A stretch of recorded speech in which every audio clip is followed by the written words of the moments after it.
Rahmat turun dari salib. Kalau kita melihat dan merenungkan tentang salib, maka betapa luar biasanya apa yang Tuhan kita Yesus Kristus perbuat di atas kayu salib. Itu adalah sumber segala perkara, sumber segala berkat, sumber keselamatan bagi kita. Kita akan melihat tentang 3 perkataan Tuhan yang Tuhan katakan di atas kayu salib. Bagaimana dari perkataan itu kita menerima anugerah, kita merasakan, kita diberkati oleh perkataan-perkataan yang di atas kayu salib. Dan itulah rahmat Allah. Kita terlebih dahulu membaca Titus pasal 2 ayat yang ke-11. Karena kasih karunia Allah yang menyelamatkan semua manusia sudah nyata. Amin, saudara. Dan itulah salib Kristus. Kita terlebih dahulu membuka di dalam Lukas pasal 23 ayat 34. Yesus berkata, "Ya Bapa, ampunilah mereka, sebab mereka tidak tahu apa yang mereka perbuat." Ini adalah kalimat pertama yang keluar dari mulut Tuhan kita pada waktu dia disalib. Dan tidak kebetulan kalimat pertama ini juga adalah satu doa syafaat kepada Bapa. Satu doa yang dinaikkan dari atas kayu salib. Kalau kita mau sedikit merenungkan peristiwa yang terjadi, lalu kita bandingkan dengan perkataan ini, maka kita melihat bagaikan kita di dalam satu kegelapan, tiba-tiba ada secercah sinar. Sudah bisa bayangkan saat itu ya, bagaimana keadaan di bawah kayu salib itu. Kebencian memuncak, segala sesuatu dicurahkan di atas kayu salib. Bagaimana bangsa Yahudi, imam-imam, mereka mengolok-olok Yesus. Para serdadu tanpa rasa kasihan sedikit pun, mereka memperlakukan Yesus tidak ubahnya seperti seorang penjahat kelas kakap. Mereka tidak tahu, ya, mereka cuma melaksanakan tugasnya. Tetapi sudah di tengah-tengah penderitaan, di tengah-tengah kebencian, di tengah-tengah kegelapan, Yesus berkata kepada Bapa, "Bapa, ampunilah mereka karena mereka tidak tahu apa yang mereka perbuat." Saudara, kalau orang sudah menghadapi penderitaan itu biasanya gimana, saudara? Sumpah serapa keluar, caci maki keluar, saudara. Itu sudah wajar. Orang yang mau dihukum mati, dia pasti mengalami pergumulan yang luar biasa. Belum lagi kalau dia disiksa. Paling tidak pasti dia berteriak-teriak kesakitan. Tapi Yesus tidak, sama sekali tidak. Dia tidak mencaci, dia tidak memaki, dia tidak menyumpai, dia tidak mengutuk. Bahkan dia mengeluh saja, berteriak kesakitan saja tidak. Tapi yang keluar justru perkataan, "Ya Bapa, ampunilah mereka karena mereka tidak tahu apa yang mereka perbuat." Yesus disakiti, disiksa, tapi sama sekali dia tidak mengucapkan sumpah serapah. 1 Petrus 2 ayat 23, ketika ia dicaci maki, ia tidak membalas dengan mencaci maki. Ketika ia menderita, ia tidak mengancam, tetapi ia menyerahkannya kepada Dia yang menghakimi dengan adil. Yesus sudah mengucapkan perkataan yang luar biasa di atas kayu salib. Lalu saudara berkata, "Oh ya, karena Dia adalah Tuhan, maka Dia bisa berkata, tapi kita kan masih manusia." Coba kita sekarang baca Kisah 7 ayat 60. Ternyata bukan masalah Tuhan atau manusianya, saudara. Di dalam Kisah 7 ayat 60, kita mendapatkan perkataan yang serupa yang diucapkan oleh Stefanus ketika ia dirajam. Sambil berlutut, ia berseru dengan suara nyaring, "Tuhan, janganlah tanggungkan dosa ini kepada mereka." Dan dengan perkataan itu meninggallah ia. Luar biasa, saudara. Ternyata kasih ini bisa kita miliki. Stefanus Sama seperti, bahkan dia bukan hamba Tuhan. Alkitab mencatat dia cuma seorang diaken, pembela sidang. Diaken itu bukan pelayan mimbar, saudara, pelayan meja, pengurus. Tapi sudah dia bisa berkata ketika dia dirajam sampai mati, Tuhan, jangan tanggungkan dosa ini atas mereka. Ini bukan sekedar lip service. Banyak orang berkata tentang pengampunan, tetapi apakah sungguh-sungguh hatinya mengampuni? Belum tentu. Tapi perkataan Yesus ini bukan sekedar lip service. Perkataan Stefanus juga bukan sekedar lip service. Bukan karena dia Kristen, karena dia Tuhan, dia harus memberi contoh. Bukan. Tapi benar-benar keluar dari hatinya yang paling tulus, paling dalam. Mengapa? Apa buktinya? Kalau perkataan Yesus bukan lip service, kalau doanya bukan lip service. Karena doanya didengar, saudara. Langsung dijawab oleh Bapa. Dia kan berdoa, Bapa ampuni mereka, karena mereka tidak tahu apa yang mereka berbuat. Dan Bapa benar-benar mengampuni. Kalau saudara baca, ketika Yesus mati di atas kayu salib, kepala pasukan Romawi langsung bertobat. Dia berkata, orang ini benar adalah anak Allah. Langsung selamat. Itu doa Yesus. Paulus selamat karena doa Stefanus. Stefanus bukan lip service. Dia berkata, jangan engkau tanggungkan dosa ini atas mereka. Saulus yang masih satu namanya Saulus, dia yang menjaga barang-barang daripada orang yang merajam itu. Tapi dialah yang diselamatkan oleh karena doa. Jadi saudara-saudara luar biasa. Yesus bukan seperti Yunus. Kalau Nabi Yunus, saudara baca di riwayat Yunus, dia berkhotbah menyelamatkan orang Niniwe. Tapi ketika orang Niniwe selamat, getun dia, saudara-saudara. Tahu gitu aku tidak berkhotbah. Tidak. Yesus bukan seperti itu. Yesus ucapkan itu dari hati yang paling dalam. Bapa ampuni mereka. Haleluya. Ampuni. Itu berita pertama yang kita dapat. Ampuni. Saudara, ampuni orang yang bersalah kepada saudara. Kasih itu mengampuni. Amin, saudara. Kasih itu memberi, dan pemberian yang paling besar, pemberian yang paling mulia adalah pengampunan. Ya, saya tahu saudara, tentu tiap saudara banyak disakiti hati oleh si A, oleh si B, mungkin oleh orang-orang di dalam rumah sendiri. Tapi ampuni mereka, saudara-saudara. Kita belum apa-apa, kita belum disakiti seperti Yesus. Ini adalah kewajiban kita, saudara. Tapi kita harus tahu bahwa permintaan Tuhan ini masuk akal. Karena apa, saudara? Karena kita sudah menerima pengampunan terlebih dahulu, ya. Tuhan sudah berikan kepada kita. So itu Tuhan mau juga kita mengampuni. Inilah anugerah yang pertama. Sebelum saya beranjak, mari kita membaca beberapa ayat. Roma 12 ayat 14. Berkatilah siapa yang menganiaya kamu. Berkatilah dan jangan mengutuk. Ayat 17. Janganlah membalas kejahatan dengan kejahatan. Lakukanlah apa yang baik bagi semua orang. 1 Petrus 3 ayat 9.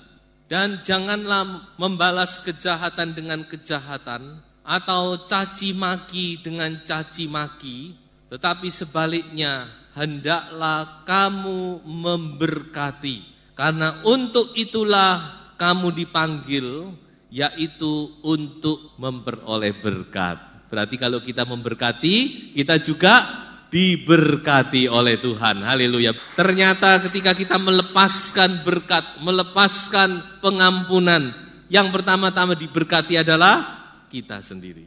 Terakhir Lukas pasal 6 ayat 27.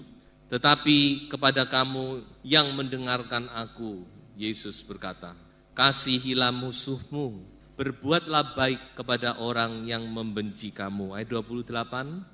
Mintalah berkat bagi orang yang mengutuk kamu, berdoalah bagi orang yang mencaci kamu.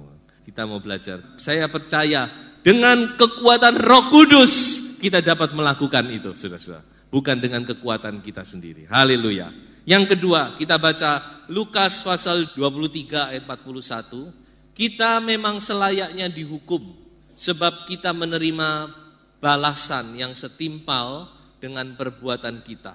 Tetapi orang ini tidak berbuat sesuatu yang salah. Lalu ia berkata, Yesus, ingatlah akan aku apabila engkau datang sebagai raja.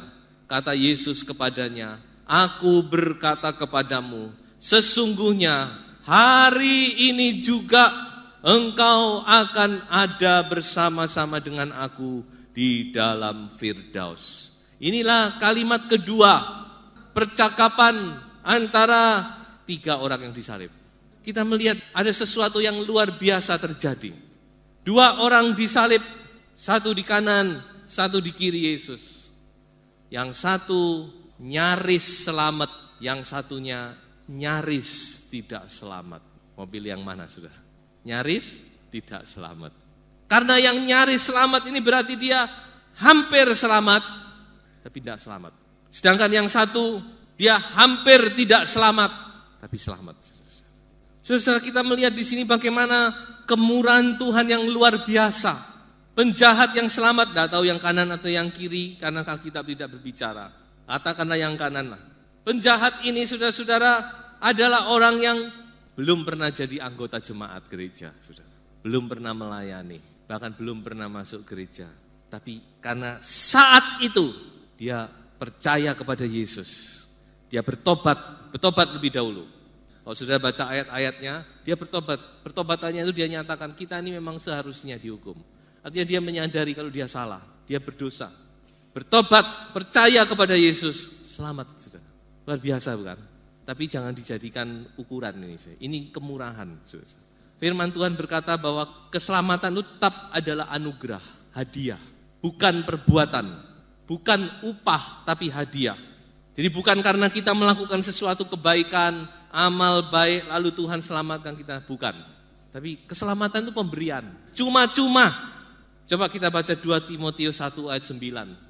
Dialah yang menyelamatkan kita dan memanggil kita dengan panggilan kudus, bukan berdasarkan perbuatan kita, melainkan berdasarkan maksud dan kasih karunia-Nya sendiri. Jadi kita selamat, bisa selamat, saudara bisa percaya kepada Yesus. Pertama-tama anugerah, Tuhan berikan kasih karunia. Tapi jangan lupa juga, bukan berarti lalu manusia nggak punya tanggung jawab di sini. Tanggung jawab kita merespon dalam kesempatan yang Tuhan berikan. Makanya kesempatan itu jangan diabaikan, saudara. Jangan dibuang. Kalau ada di antara saudara yang belum percaya kepada Yesus, Tuhan memberikan kesempatan untuk saudara diselamatkan. Percayalah, Yesus Kristus adalah anak Allah. Dia adalah Raja yang akan datang. Inilah yang terjadi kepada kedua penjahat. Tapi kalau kita mau mundur sejenak, kalau saudara baca di Matius maupun di Markus, tadi kan kita baca di Lukas. Kalau saudara baca di Matius, di Markus, maka di situ dikatakan apa? Pada awalnya kedua penjahat ini mengolok-olok. Jadi enggak langsung. Jadi pada awal mereka disalib, masih awal-awal masih seger-segernya, kedua penjahat ini mengolok-olok Yesus. Dia memancing-mancing, ayo kalau kamu benar Allah, selamatkan dirimu, jangan lupa selamatkan kami juga. Lalu kita mulai berpikir, kenapa kok terus yang satu bertobat? Nah, ini kan pasti ada sesuatu yang terjadi di sini. Wong tadinya dia mengolok-olok kok, kenapa sekarang dia bertobat? Alkitab tidak menjelaskan, tapi saya percaya, selain karena dia melihat Yesus lain dari yang lain, ada satu yang saya yakin menjadi sebab dia bertobat. Apa saudara? Doa Yesus tadi. Karena dia mendengar bagaimana Yesus berdoa untuk orang yang menyalibkan dia. Dia berkata, tidak mungkin ini, tidak masuk akal, tidak logis. Orang yang sudah disakiti, disalib, dihukum mati, masih mendoakan orang yang menghukum. Nah, saya yakin saudara-saudara, karena dia mendengar itu, lalu dia mulai disentuh oleh Roh Allah. Kalau begitu orang ini memang sungguh-sungguh, dia adalah apa yang dikatakan anak Allah. Jadi kalau kita mengampuni itu, sehendak langsung kita menyaksikan kasih Tuhan. Ketika kita tidak membalas kejahatan dengan kejahatan, tidak membalas caci maki dengan caci maki, maka secara tidak langsung kita sudah menjadi saksi Kristus, saudara-saudara. Dan sebaliknya, kalau kita membalas, maka kesaksian kita hilang. Nah, saudara-saudara, ini juga satu pelajaran yang bisa kita tarik. Nah, saudara-saudara, kita melihat di sini bagaimana Yesus berkata, hari ini juga engkau bersama-sama dengan aku di dalam Firdaus. Saudara dan saya Kita selamat ini anugerah, kemurahan Tuhan. Saudara, siapa kita ini? Kita tidak layak. Hanya oleh belas kasihan kemurahan Tuhan. Haleluya. Kita boleh ada, nama kita tercatat di sorga. Sebab itu saudara jangan sia-siakan kesempatan ini. Ini anugerah yang terbesar, keselamatan turun dari salib. Yang ketiga, di dalam Yohanes pasal 19 ayat 25 sampai ayat 27. Dekat salib Yesus berdiri ibunya dan saudara ibunya Maria, istri Kleopas dan Maria Magdalena. Ketika Yesus melihat ibunya dan murid yang dikasihinya di sampingnya, berkatalah ia kepada ibunya, "Ibu, inilah anakmu." Kemudian katanya kepada muridnya, "Inilah ibumu." Dan sejak saat itu murid itu menerima dia di dalam rumahnya. Saudara, ada sesuatu yang indah sekali terjadi. Ketika Yesus dalam keadaan sekarat, dia masih ingat kepada ibunya yang melahirkan dia. Ya, memang kasih ibu itu saudara-saudara sepanjang masa. Maria mengiring Yesus, mengikuti anaknya ini sampai di bawah kayu salib. Tidak ada yang bisa menandingi. Sebab itu jangan kita lupakan ibu kita. Ingat, Yesus pun ingat. Dalam keadaan sekarat, dia tidak lupa kepada ibunya. Dia masih ingat, dia masih peduli.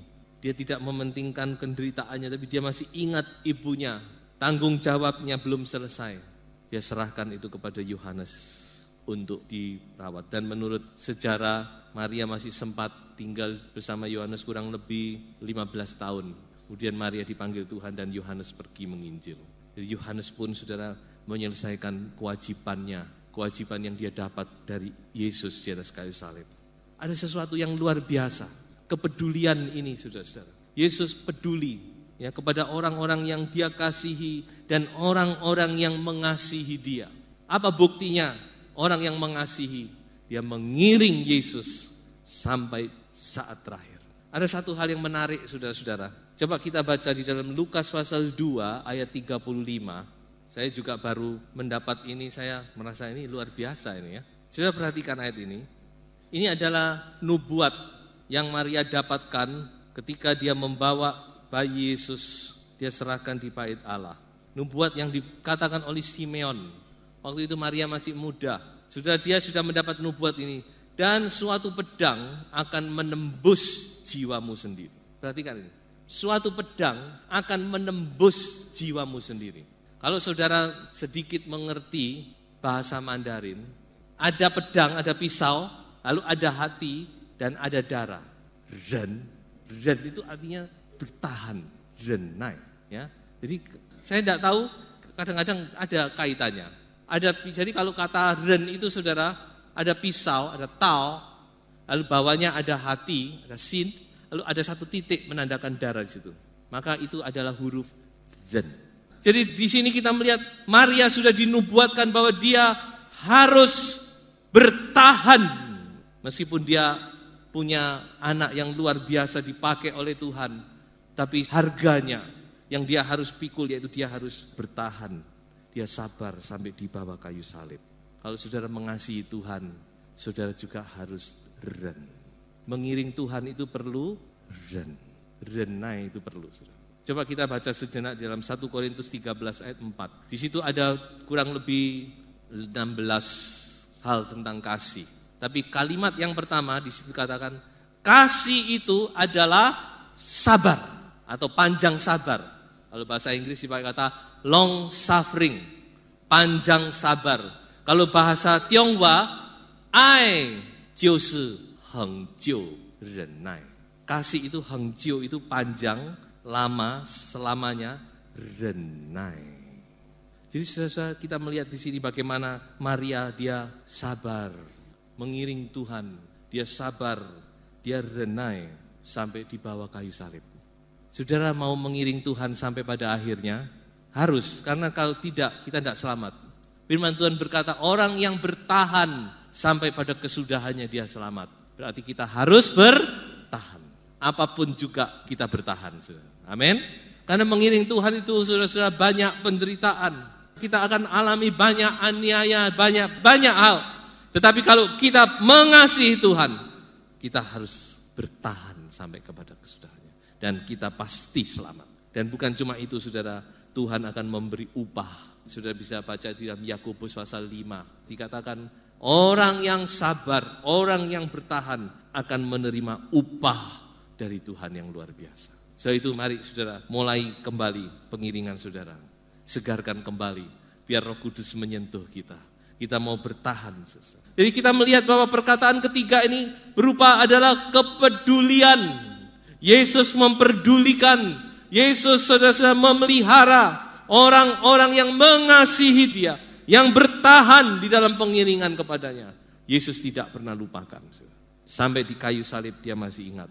Waktu mati saja dia ingat, apalagi dia sekarang hidup dan berkuasa, saudara-saudara. Pasti dia akan memelihara, saudara. Rahmat turun dari salib. Yohanes 19 ayat 34. Tetapi seorang dari antara prajurit itu menikam lambungnya dengan tombak dan segera mengalir keluar darah dan air. Inilah kehidupan Yesus. Dia curahkan semuanya di atas kayu salib. Darahnya dia teteskan sampai habis. Kalau masih ada, dia akan teteskan semua, saudara-saudara. Dia tidak sisakan sedikit pun. Darah, air tubuhnya, cairan tubuhnya, semua tercurah di atas kayu salib. Dan oleh karena itu, kita selamat, kita lahir, saudara-saudara. Gereja lahir karena ada salib. Waktu seorang bayi dilahirkan, ibu mengeluarkan apa? Darah dan air, kan? Sama. Gereja Tuhan ada. Saudara dan saya ada, karena di atas kayu salib, Yesus mencurahkan darah dan air. Tubuhnya diperas habis-habisan. Ya, tidak sisakan tetes pun darahnya untuk kita semua. Sebab itu saudara-saudara, biarlah kita yang sudah menerima anugerah Tuhan, kita mau bersyukur untuk selama-lamanya kita tidak akan melupakan salib ini. Saudara. Dan jangan lupa Tuhan juga memberi kewajiban kepada kita. Biarlah itu kita pegang, saudara-saudara. Tuhan memberkati.